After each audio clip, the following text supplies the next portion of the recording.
as you may remember, we used to be across the hall in a much more cramped space. And, with COVID, we rethought things, and our staff came up with this plan, and it works fairly well. If we've been still over there, you would all been shoulder to shoulder. So, but welcome to the fourth floor, and I'm Rick Black, president of the board this year. Dwayne Flowers is here. Commissioner Bub is on vacation. We're all very envious of him, as well as Bev Adzik, who is on vacation as well. So Pam Jones, our deputy clerk, here recording the proceedings of the meeting. So Eileen, it's you requested the meeting, so the show's all yours. All right, and do you want us to give our name and address, or that's unnecessary? If you're speaking, please put your Okay. name on that. All right, my name is Eileen Dural. I live at 12520 Refugee Road Southwest, Patapsco, Ohio. And for your benefit, commissioners, during the first portion of this meeting, I'm going to be providing you information garnered from 3 articles. These articles discuss a number of concerns PJM has with the solar and wind projects they are attempting to add to our grid. You will be given a notebook before we leave today, which includes these 3 articles as well as 6 other related articles. For the benefit of everyone here today, PJM stands for Pennsylvania, New Jersey, Maryland Interconnection LLC. PJM is a balancing authority responsible for ensuring that the electrical transmission grid for most of the area east of the Rocky Mountains, which of course includes Ohio, can handle any new electricity that is added to its grid. PJM services a huge population in a huge area geographically, and no one is more knowledgeable than PJM on the problems currently being caused by the rush to add solar and wind energy to the grid. The first of these articles is titled "More than 800 Solar Projects in Bay Area States Stuck Waiting for Review." This article makes it very clear that at this time, too many solar and wind projects are attempting to be reviewed in the hopes of having their electricity from their projects added to the PJM grid. In other words, there's currently a regulatory jam that will prevent in the future the anticipated number of projects from being approved and ultimately added to the grid. This means less electricity than the PJM anticipated would be available to our grid. The second article titled "Wind and Solar Resources Should Be Removed from PJM Capacity Market P3 explains that the PJM is reporting that too many solar projects are overpromising the amount of electricity they will be able to produce. Again, this means less electricity than the PJM anticipated will be available to our grid. Both of these articles hinted that the PJM is considering, because of these grave concerns, of putting a 2-year hold on many of the solar projects currently in the PJM's pipeline. Last Thursday, April 28, 2022, that is exactly what PJM did. We must be grateful that PJM's management clearly understands the mess the electrical grid would be in without a 2-year moratorium to slow down the number of solar and wind projects in the pipeline, and the need to make sure these solar project companies get their paperwork in order so they stop exaggerating claims. I might even say lying about their claims, because the amount of electricity that they say they produce is indeed the amount they should produce. We are aware you commissioners also have this information. Our concern is that you might actually think we citizens should now assume solar and wind energy do not pose a threat to our communities, or at least not now. That could not be further from the truth. There are solar projects in the pipeline that are still going to come through. The folks pushing these flawed energy sources will never quit. These folks must replace fossil fuels with solar and wind if they are to fully implement the Green New Deal, which is part of the Great Reset. If anything, PJM has now given us, the concerned citizens, the time we need to make sure everyone, politicians, bureaucrats, and everyday citizens, understand just how damaging to our environment it would be if we replaced fossil fuels with wind and solar energy. If anything, PJM has in actuality given us a great opportunity, and we must not waste it. That said, we would like to read to you that 21 reasons solar and wind do not make sense. And it's way beyond a property rights issue. So with that, I conclude. Thank you. Anna Reel, 417 Laurel Oak Lane, Heath, Ohio. 21 reasons solar and wind do not make any sense. Many people, when they think of disadvantages of solar and wind, think about property rights and land use. But in reality, the biggest threat solar and wind poses are to the national security.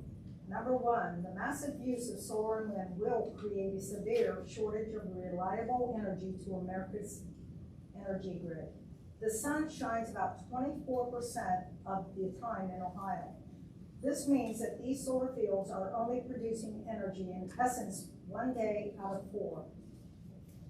Add to that the low angle of inclination of the sun in Ohio, causing the overall power production efficiency of the solar field in Ohio to be 10, maybe 12% at best. And based on these facts alone, it's really tough to justify the large-scale use of solar in Ohio.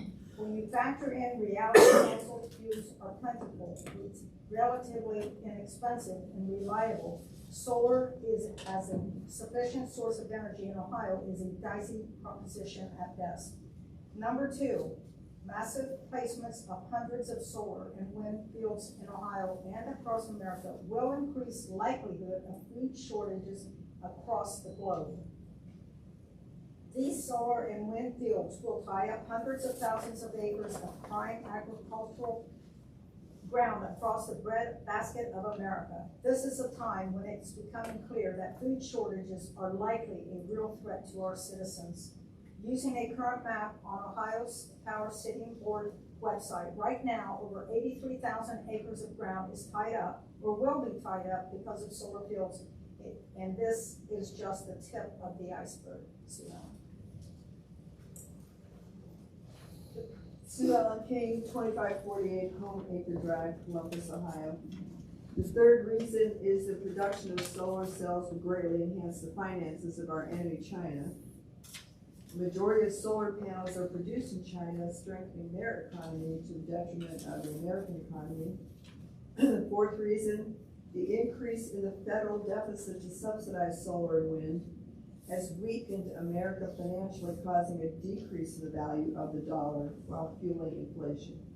Number five, the number of our taxes that are used to subsidize inefficient, expensive energy like solar and wind, the less of our taxes are available for much more important national security like the military, education, roads, bridges, etc. The sixth reason, the use of inefficient and highly subsidized solar and wind will create high energy prices, as it appears the current administration in DC is aggressively attempting to replace less expensive fossil fuels with more expensive solar and wind. The seventh reason, the higher taxes required to pay off the Green New Deal spending in DC, as well as the higher cost of expensive solar and wind, will devastate the American's family budget, forcing them to choose between food, heating their homes, or buying clothes for their children. Pat?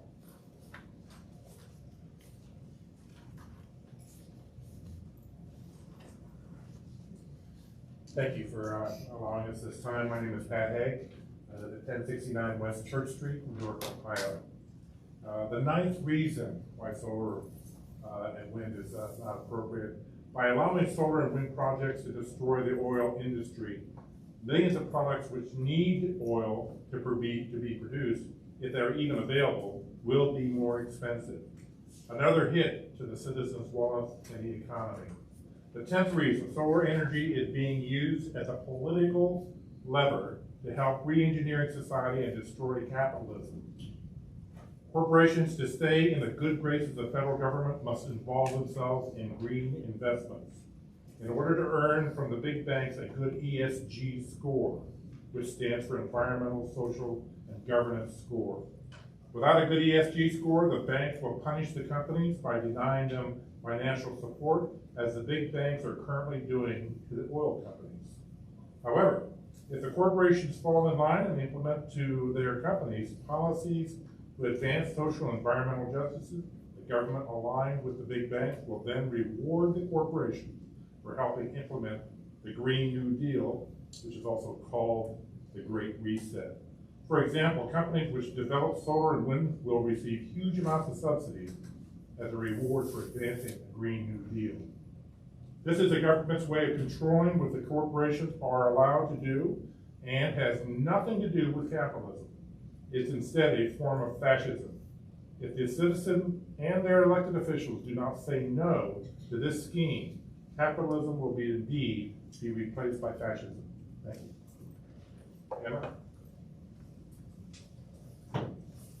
I'm Emma Stout, 5168 Refugee Road, Southwest, Tassville. In addition to the many national security concerns, there are significant property rights issues associated with solar and wind energy. The solar panels are quite tall, creating quite an eyesore for anyone unlucky enough to live up against the solar field. The land value near the solar field, the solar and wind field, is greatly reduced.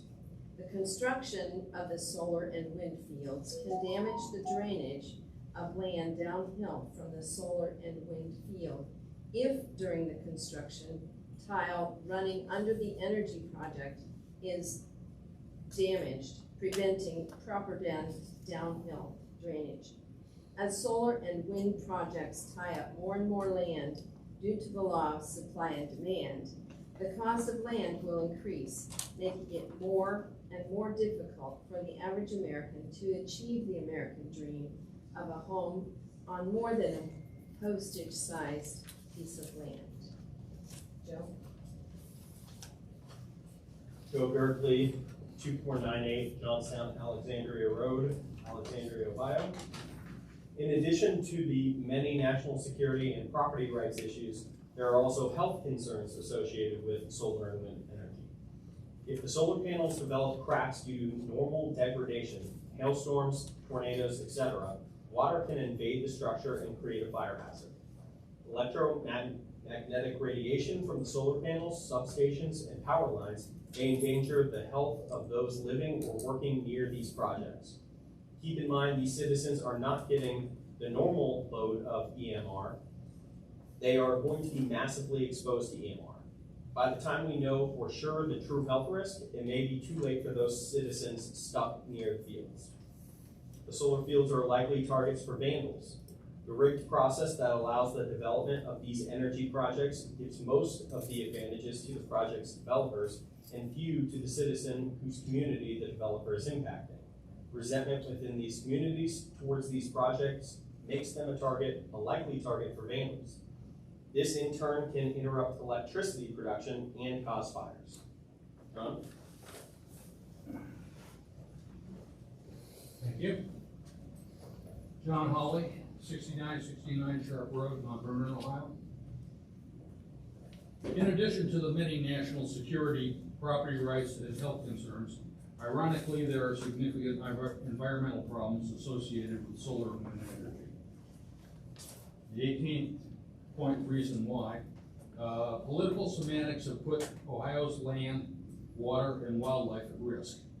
For some reason, unknown and incomprehensible,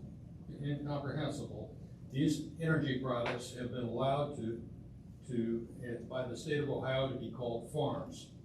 They are absolutely not growing anything, and as for harvesting sun, so do oil fields, but no one is allowing oil fields to be called a farm.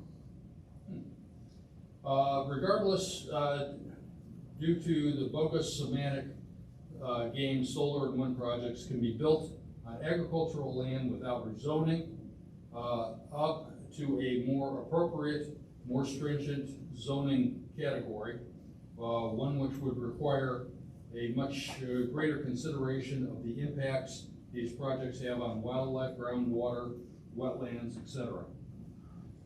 Some seems a bit inconsistent. The energy companies, the energy sources that is supposedly used to protect the environment, uses contorted terminology to avoid protecting the environment, doesn't it?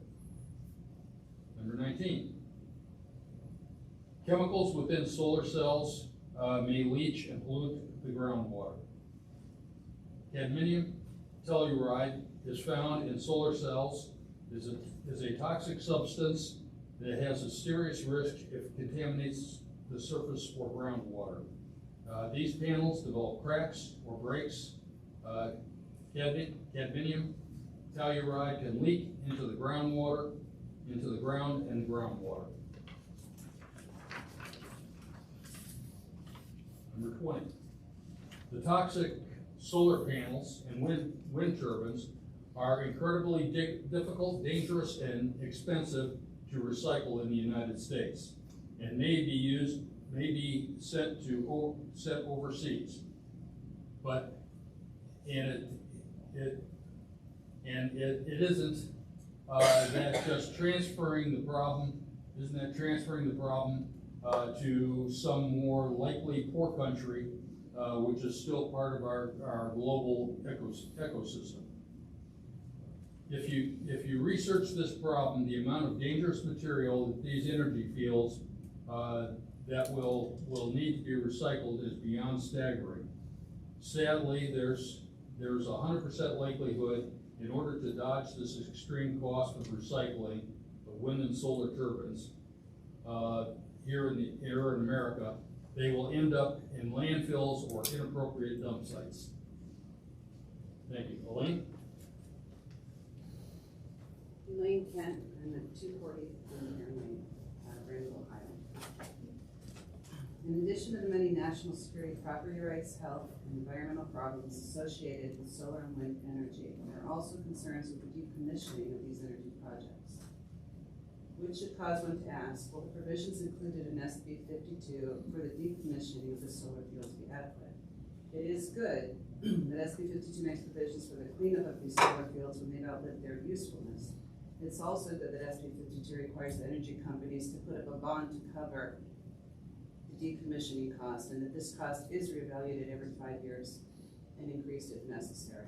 But what happens if the company goes out of business, perhaps driven to bankruptcy, as we've seen happens, because of the likely incredible cost required to recycle this immense amount of material? Who covers this cost? We already believe your taxpayers. At that point, will the pittance of money the solar company threw at the farmer, the school system, the local government at the inception of this project to entice all of them to buy into this flood energy source really have been worth it? In summary, if solar energy was just a local concern, it might not be such a big deal. Then maybe the big issue would be property rights. Whose property rights should be supported? Those selling or leasing their land to the energy companies, or the people surrounded by these energy fields, living next to systems we don't really know the true cost of. In reality, as this document has attempted to do the incredibly important decision of whether to allow solar energy to be used in our communities, our state, and our nation must be decided by answering this question. Can the use of expensive, inefficient, relatively unreliable energy sources like solar or wind in a state like Ohio be justified when balanced against the many national security issues, health concerns, property rights concerns, and ironically environmental issues that are created by these flood energy sources? If so much free government money was not involved, the resounding answer would be no to solar energy in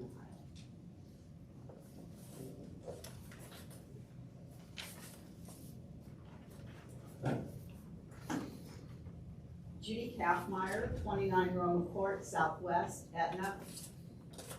As was mentioned earlier, you will be receiving a group of articles, one of them entitled Feds Fine Wind Farm Company Millions for Killing Eagles After Encouraging Wind Power. It's noteworthy because it clearly demonstrates that those in charge of alternative energy policies might not have all their ducks in a row, but they certainly know how to write a good farce. As the title indicates, wind turbines were responsible for the death of a number of eagles, both bald and golden, and of course, untold numbers of common birds and bats. Everyone knows this is a regular occurrence with wind turbines, which leads us to absurdity number one. The same government that claims it is about the environment pays huge subsidies to promote wind energy, knowing it will indiscriminately kill millions and millions of birds and bats. Absurdity number 2. Then, this same government, after subsidizing mass bird kills, including endangered eagles, fines the wind company that does so. Absurdity number 3. The aforementioned government admits it really doesn't mind that the birds were killed. The government's main concern is the wind company did not obtain or even seek the necessary permit to allow the birds to be legally killed. Like getting a permit would make the eagles any less dead. Actually, this appears to be more of a government shakedown than an attempt to protect birds and bats. Are these really the kind of people or policies that a sensible thinking person would want to follow? Thank you.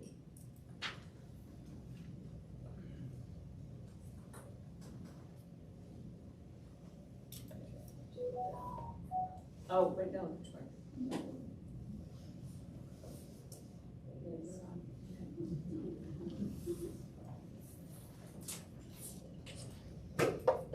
Janine Baldridge, 13678 Foundation Road in Hartford. Good afternoon, gentlemen. My name is Janine Baldridge. I'm Secretary for Safe Hartford Township, LLC. I represent 200 members, and 950 people have signed a petition against the Harvey Solar Project, which is being proposed in our backyards. I've been asked to come and join these good people today to talk to you about what it's like for your constituents to navigate the OPSB process. The process places undue burden upon residents. Firstly, there's a financial burden. In order to become interveners in our case or to testify at the evidentiary hearing, we have to secure a lawyer. Because solar developers come in and put relevant lawyers on retainer, the only lawyers that we could get, there's one in all of our area, who's willing to represent residents. It costs us $40,000 to secure that lawyer. There'll be another $25,000 for the appeals process. You have a very motivated group of constituents in Hartford Township, and they raised $41,000 in less than 10 days. Every penny of that, $41,000, was a sacrifice for them to part with. 5,000 of those came from my personal retirement fund that my husband has literally bled for in the trades for 30 years to save up. The burden to prove harm is also placed on the residents. We put our lives on hold to do the extensive research necessary to learn whether or not this project might do the kind of harm that we suspect it will. We had to become extremely knowledgeable in things like soil and water management, wildlife management, landscape design and horticulture, the rich Native American history of our township, the endangered species that call our township home, how industrial development affects property values, what solar panels are made of, how they work, and how they don't work. Having done the work to become experts of the sort in how this project would impact our township, we were told we could not use any of that information in our testimony at the evidentiary hearing. No matter how much scientific proof we could provide to back up our claims, because we don't have fancy initials behind our names. Those with the fancy initials would have cost us an additional $6,000 to $12,000 apiece. The so-called experts the solar developer paid to testify at the hearing on their behalf were laughably unqualified, and our lawyer had no problem proving that during the cross-examination. The landscape expert, for example, his experience consisted of, quote, planting a few things around his yard, quote. I wish I was joking. The solid evidence we had spent almost a year gathering, not allowed. The process allows for incompetence, and I would say malpractice, on the part of the developers and the governmental agencies such as the ODNR, the EPA, Soil and Water District, the County Engineer, and the SHPO. These agencies are supposed to act as watchdogs, protect our livelihoods and our natural resources, but they prove to be more like foxes guarding the hen house. I can only give one example of what that is in the time I'm allotted, of why that is. It boils down to this. Soil developers do not construct or operate solar installations. The moment they receive final approval, their job is done and they sell the project to another entity to construct. Once the construction of the project is finished, they sell to another entity to operate, someone like BP or Duke Energy.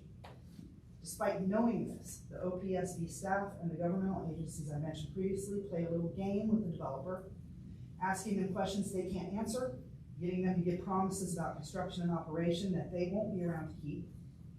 It goes a little like this: what kind of solar panels are you going to use? We don't know. We'll decide after we're approved. Do you pinky promise you're not going to pollute our waterways? We super pinky promise. But the truth is that they're not going to be around to keep these promises. They're allowed to make these assurances on behalf of entities that aren't in the room. And gentlemen, have you ever abided by a contract signed in your name where you are not in the room to participate in the process? That's not how the law works, but that's how the OPSB process works. All of this smoke and mirror negotiation culminates in a stipulation agreement produced by the developer's lawyers and presented to all relevant parties right before the evidentiary hearing. If you sign that agreement, you're signifying your approval of the project. Every one of those government agencies signed. Safe Hartford Township, of course, did not. The result is this: the best we can hope for, if this project is approved, is that if and when damage is done by this project, these entities, which have refused to protect us up to now, will come in after the fact to offer a pounded cure where an ounce of prevention would have been much more effective. This body's relative silence on this project, combined with the fact that the project leasers in our township have red black signs next to their yes solar signs, has created within your constituents a number of questions. The most common one that I hear is this: are you a feckless political body? Are you negligent? Or are you complicit? Thank you for your time.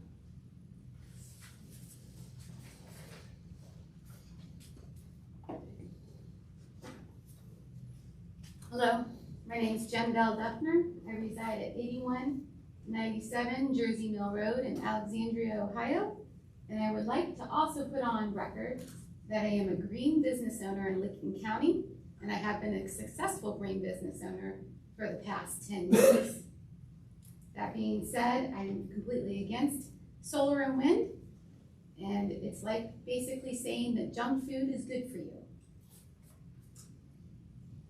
Now, as we go on, we have just got done hearing how hard it is for the average citizen to push back when solar and wind projects come into their communities. These folks are victims of these solar projects. Fortunately, in the fall of 2021, Senate Bill 52 was passed, which added to 3 members of the Ohio Power Siting Board, which previous to the passing of Senate Bill 5 was comprised of 3 unelected bureaucrats: a township trustee, a county commissioner, located in the proposed project area. In addition, the Senate Bill 52 allowed the trustees of any township to create an exclusionary zones in their townships. These trustees, with the permission of county commissioners of the county where the township is located, are allowed to include their entire township in these inclusionary zones. At that point, no solar or wind project can develop in these exclusionary zones. During the last segment of this meeting, we would like to ask a series of questions about the Senate Bill 52. If we run out of time, we will provide the rest of the questions in writing. That way you can email back answers to the remaining questions. I'll start out with question 1 and 2. What happens when a solar project straddles more than one county or more than one township? Since only one county commissioner and only one township trustee is allowed per project on the Ohio Power Siting Board as voting members, does that mean one or more townships and one or more counties have no direct representation? How will the township resolve this problem? How is the decision reached as to which county commissioner is assigned to the project? Is it always the same one, or does it rotate? And if it rotates, how is the decision reached? Mark? Wait, will you be willing to answer those questions today? Can you do those if they're If we got, simple? if we got time, I'm willing to answer what I know about the subject. Well, can you reread that number one and let them have them back again, just one at a time? Okay. So we get the, You want me to we'd like to hear the read answer. the first one and see, Yeah. and you guys will answer? Do you have a problem with it? Okay, answer the question. Thank you. So the first question is, what happens when solar project straddles more than one county or more than one township? I would defer to our. Well, first of all, let me say this. This, to me, I really appreciate where you guys are going, because we're looking for answers to all this stuff too. This begins at the township level. The townships need to make sure they have their comp plans, exclude these things if they don't want them in their township. And I can tell you right now, this board of commissioners, I can't speak for these two, but I'm pretty sure if the townships don't want it, we're gonna say, that's fine. Then we don't want it. When it comes to how it works between counties, I have no clue how that's gonna work. SB 52, I don't even know if it's gonna be around in a year. You know, the state threw it on the townships and give us some oversight, because people like you were giving them so much heat, they didn't wanna deal with it. So they threw it at the local level. I don't know if that answers your question or not. I think I have a question back to that you raised, that kind of concerned me when you said that when the townships don't want it. The thing is that the townships don't want it, the people, townships. You We're have talking your two different- trustees that are elected that aren't representing the people. We're talking to, when, the one you're talking about went in, different rules, different regulations. Township had no authority, nothing over that. Under the new authority, which all that stuff grandfathers in, now we do. Prior to that, this project here, we have nothing. You guys are making a dent in it, though, I'm telling you, you are. Now, you're saying SB 52 might not be here in a year because they might change it down at the State House and then it's poof. Is that what you're saying? Possibly. But we don't know that, so we have to work with what we have. And so right now, I guess you're saying, you know, if it straddles a county, you aren't sure which commissioner gets on the board or gets on the OPSB board. And if it's a township straddler, which is even more likely, some township, based on this particular, the bill that as it stands, some township or townships are not gonna get any representation, and we don't even know how they'll figure out which those are. Is The that way I correct? understand the new bill, if the township wants to exclude all of these, that's all I need to do. Right, we understand that, but we're just asking, how do we know who's representing the townships and the counties if it straddles? That's all this Okay, question he's gonna is. go try to look up the law and see how that works. We Yeah. haven't been faced with this yet.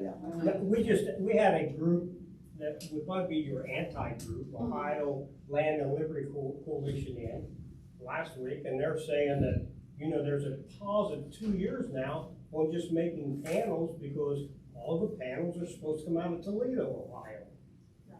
You know, that's just another side of the issue that we're laying in a pile here to try to make some of these decisions, so, you know. They're probably being shipped into They're Toledo from not, China. yeah, they're not Yeah. being. So, again, we're trying to get, and we appreciate you coming in there, give this information, but we're trying to get it there. Yeah. This is the first I've heard of the township representative.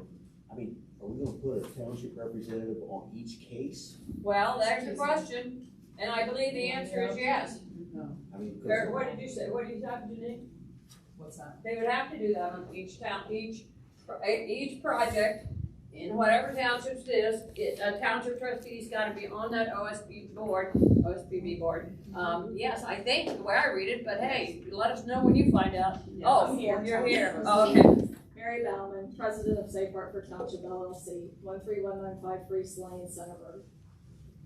According to Senate Bill 52, 2 local representatives are required to serve on the OPSB as ad hoc members, 1 county commissioner and 1 township trustee or their designees.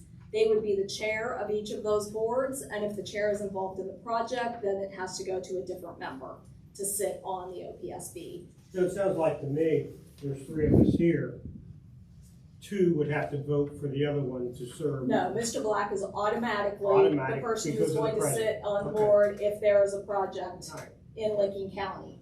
The problem is that with our township, our project is grandfathered, so Yes. none of this applies, and we understand that. However, there are still things that you can do as the county commissioners, even though our project is grandfathered.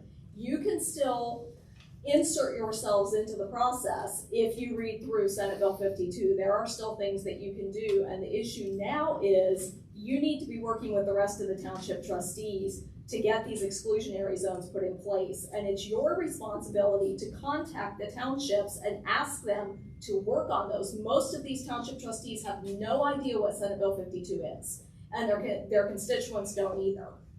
That's where the issue is. That's why you guys need to contact them like other county commissioners have done. Allen County, Auglaize County, Hancock County are the 3 most recent who have done that. They have contacted their township trustees. They have asked their trustees to put resolutions in place on what they want for their specific township. Then those resolutions go back to the commissioners, and then the commissioners vote on if they will accept those resolutions. All 3 of those counties have done full county exclusionary zones for the unincorporated portions of their counties. There was 1 township in Hancock that did not approve, and so they were left out of that new resolution. But those 3 counties, just in the last probably 3 weeks, have signed full exclusionary zones for their full counties. And you can find that information. They would be someone you could contact and find out how they went about the process. But those 3 counties have, especially Allen and Auglaize, they have huge projects. Auglaize has 4 current projects right now that's going to be somewhere between 10 and 15,000 acres. And that's something we can look at. I just know in the past, when commissioners go into a township trustee and tell them they need to do this, it's Big Brother jumping on them and Right. they don't. You're they not don't telling want it. them, I think You're you're not educating telling them, you're asking them to work That's it. on Senate Bill 52. And and- we're trying to do that now. Some of them have woken up. It's tougher in the eastern part of Lincoln County. Right.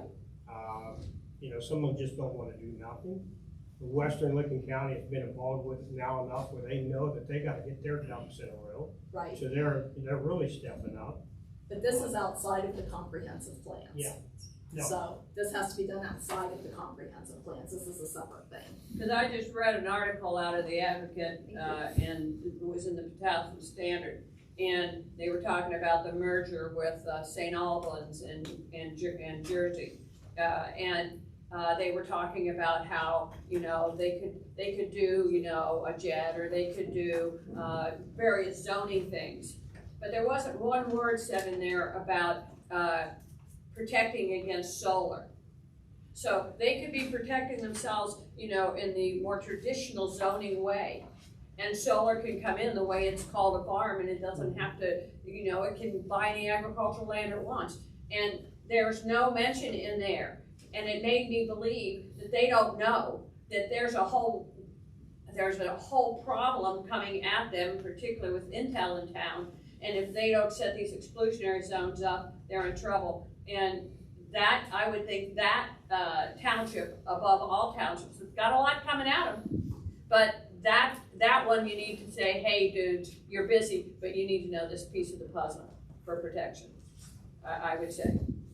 So some of these questions, because of Janine's information, we'll read them, and if it doesn't, if we've already answered it, we'll just move on. Okay, so, Martha's got she's up next with some of the questions she has. We have an answer for one of your questions. Yes. Multiple counties or multiple townships? Yes, please.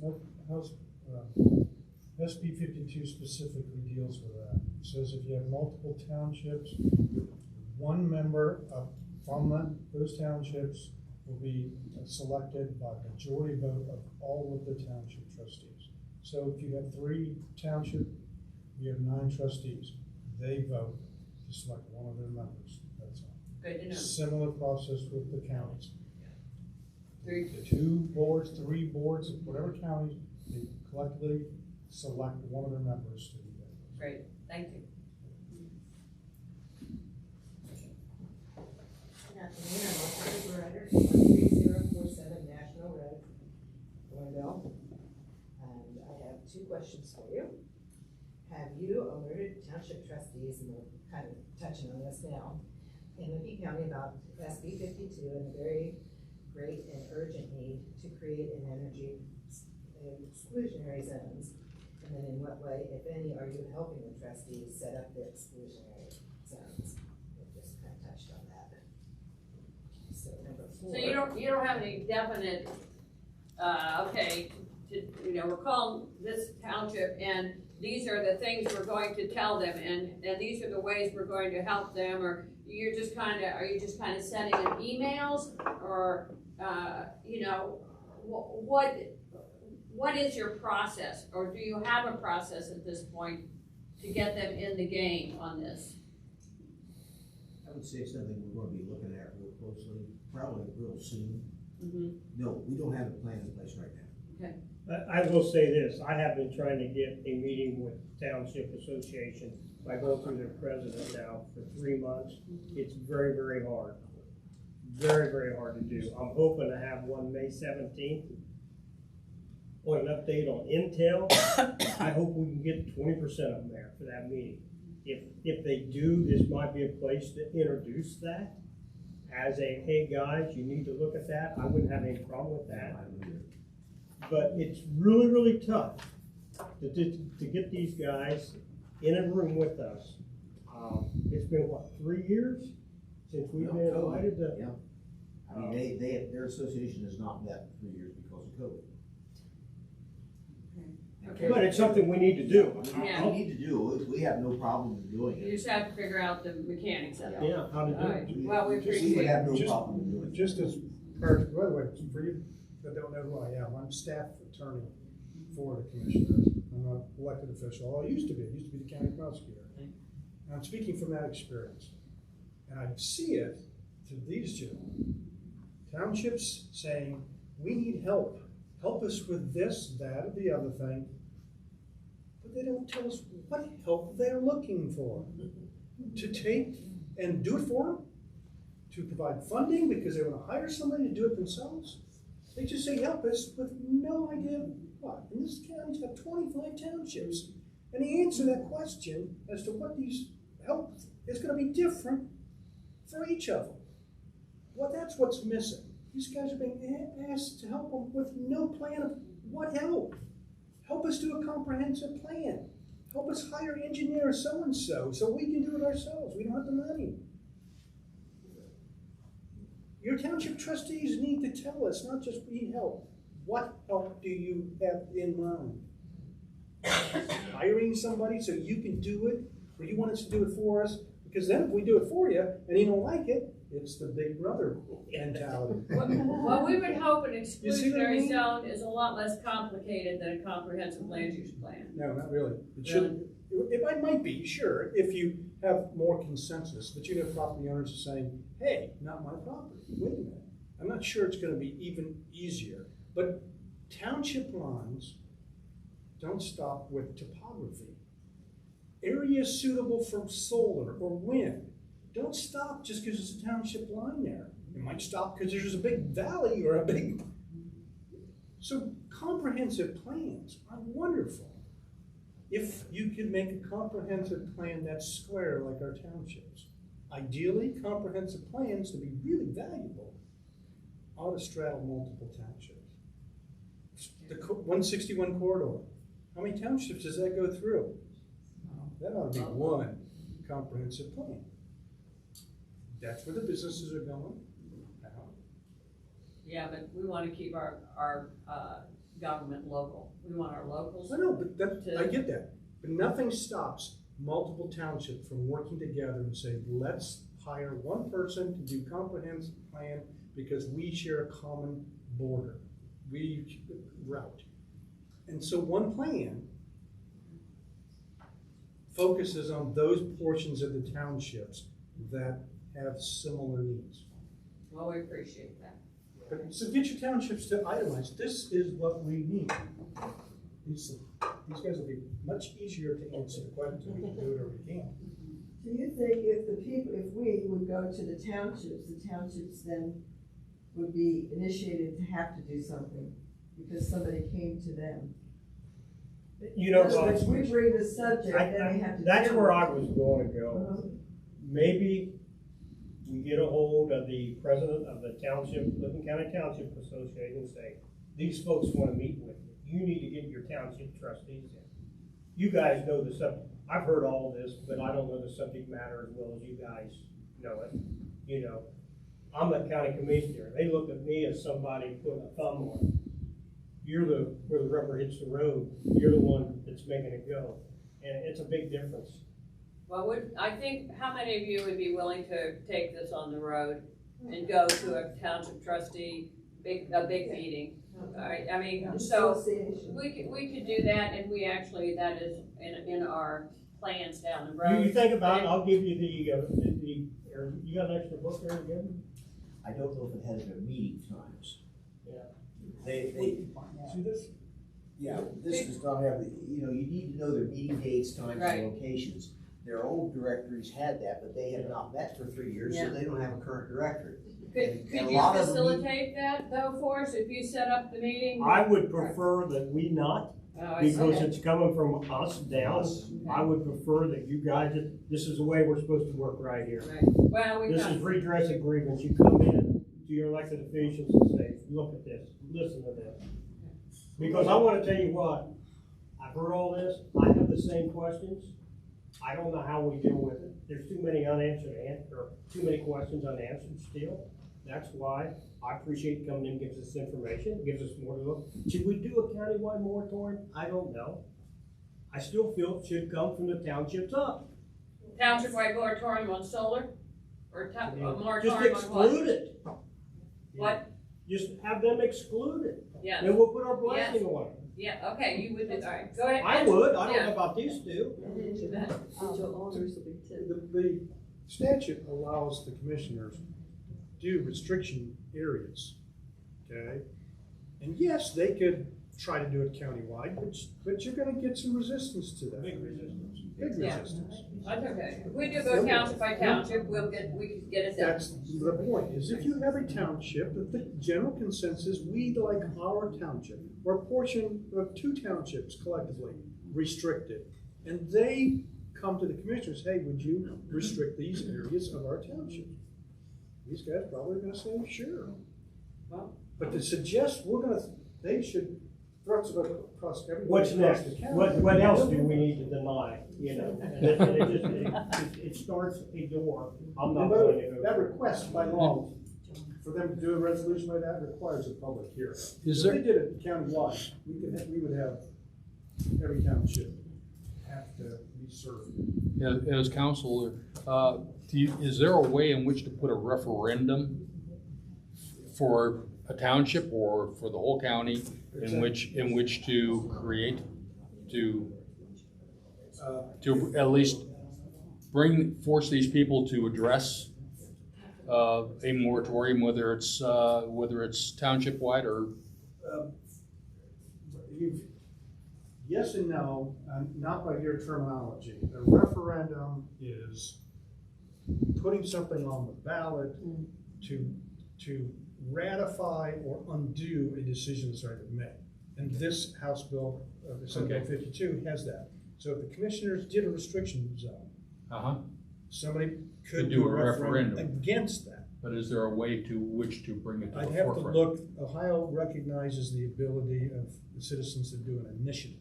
That's the terminology you would have. I don't. I mean, we're not talking about a constitutional amendment for the Iowa Constitution. I will say this, I was in DC last week and I talked to some of our senators and congressmen on this, and this is exactly what I told them. I said, we have a dinosaur, because I believe these solar panels, these electric cars are a dinosaur. They're a 10-year period and they're going to go away, but we got farms being tied up for 30 years. They're going to be possibly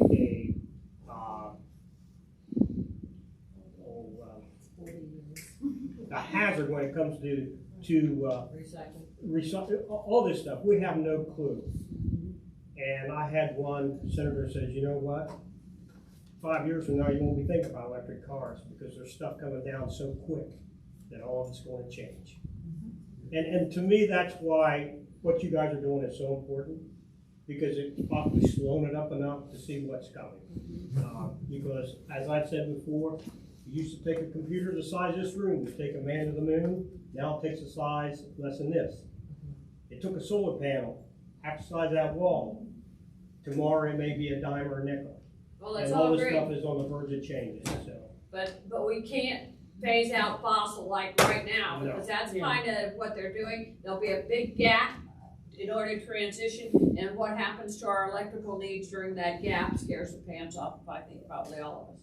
You have another question? Yes. I do. If township decides to exclude their entire Yeah. township from the solar and wind, I think we have answered this though. Development, will you allow them the right to chart their own destiny? Yeah.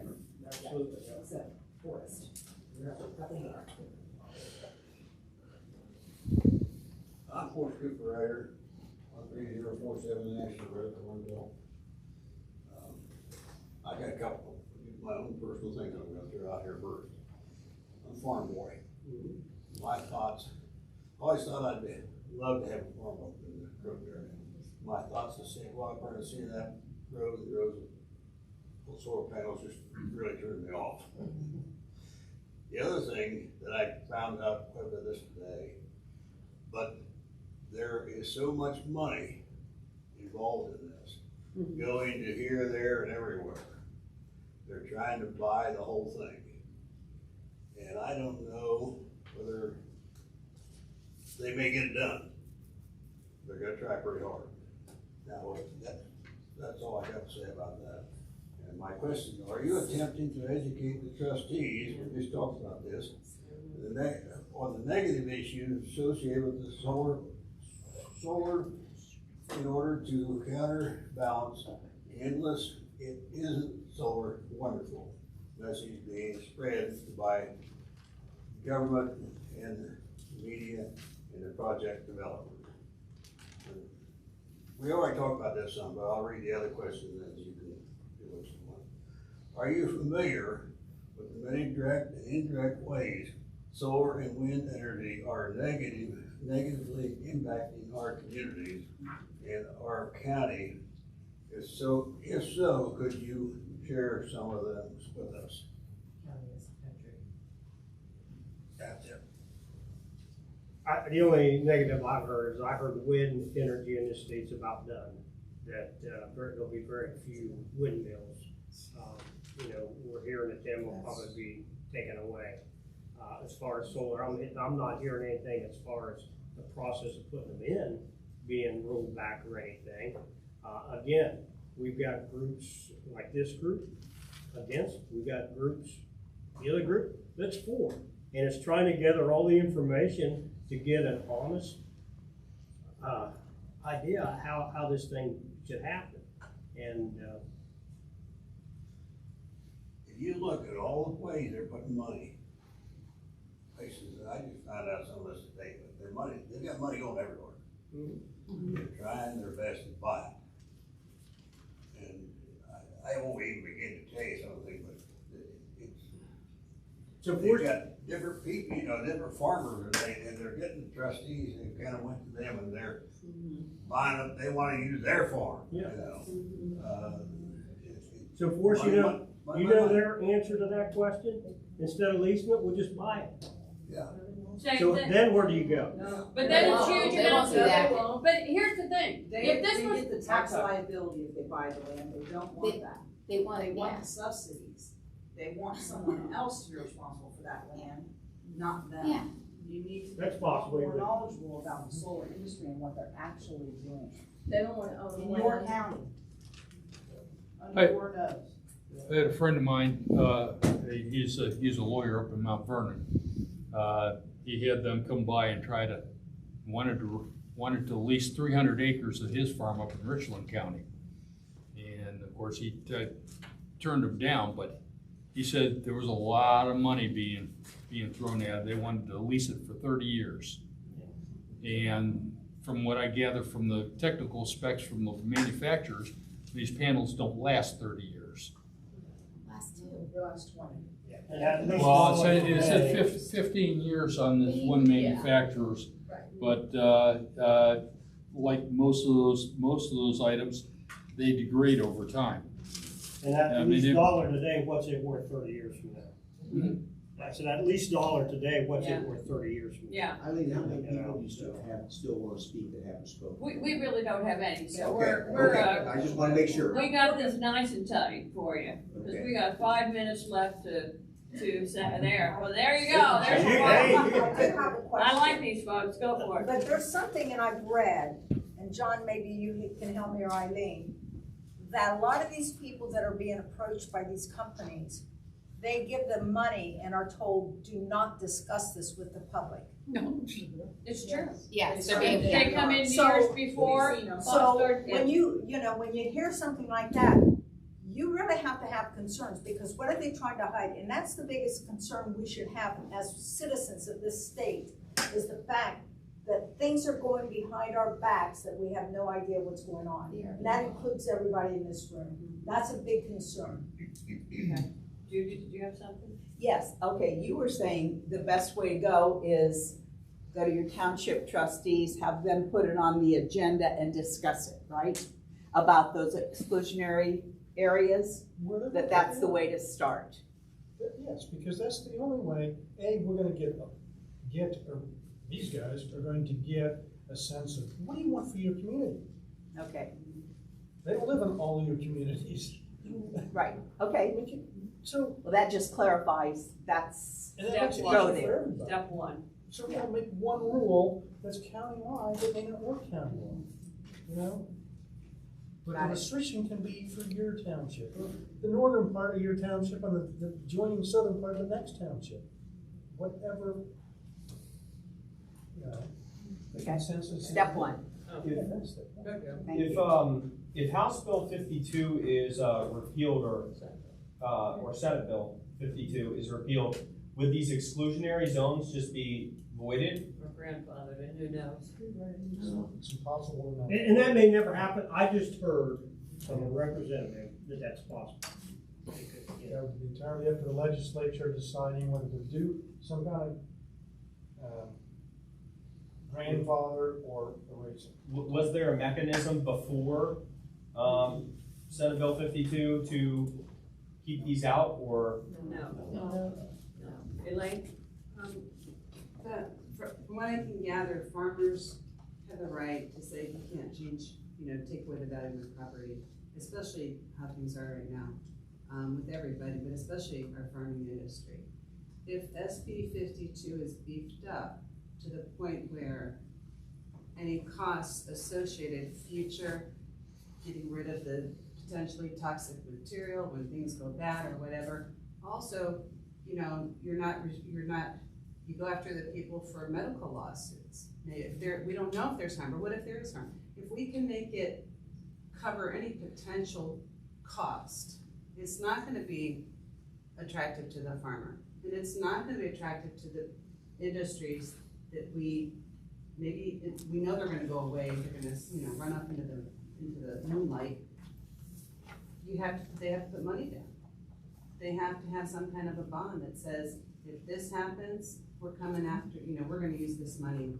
Then that would put it all to rest, because it's not a quick buck that they come here, they lie to the people, they take advantage of them, and they leave. Because no one knows what's gonna happen. And we do know there's a lot of potential bad that will happen. I don't know how you do that, but See, a lot of these are, it's corporate. There's one project here in Ohio, and this was when they were going over Senate Bill 52 up on proponent testimony. Solar Birch project here in Ohio was signed an agreement with Amazon. And actually BP, British Petroleum, even though they have the oil and gas, they have the other, the whole product spectrum, they have a signed agreement with these things. Yes. They probably don't know which way the business is And they're probably doing it to increase their ESG score, because those oil companies have a terrible ESG score. So they're now incentivized to get into solar, which is their competition. I mean, this is so un-American, it is breathtaking. And it's so bad for Americans, breathtaking. Danielle, you had a question? My whole concern goes back, because I'm a green business owner.